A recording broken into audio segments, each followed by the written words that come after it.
কে হচ্ছে তাণ্ডব সিনেমার ভিলেন? অনেকে বলছে সিনেমাটিতে কবির দুহান সিংকে দেখা যাবে বেশ মারাত্মক ভিলেন রূপে। শ্রীলঙ্কাতে নাকি শেষ ফাইট হয়েছে তার সঙ্গে সাকিবের।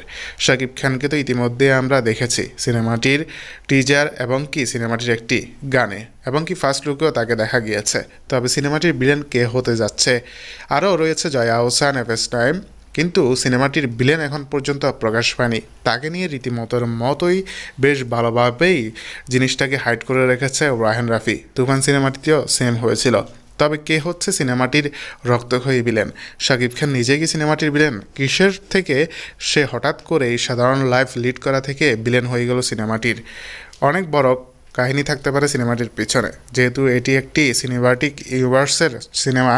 এখন দেখা যাক শেষ পর্যন্ত সিনেমাটিতে কী হয়, কে হতে চলেছে সিনেমাটির ভিলেন। কবির দুহান সিং যদি হতে চায় তাহলে কিন্তু বেশ ভালোই হবে। তাকে আমরা বেশ ভালো সিনেমাগুলোতে দেখেছি ভিলেনের রোল প্লে করতে।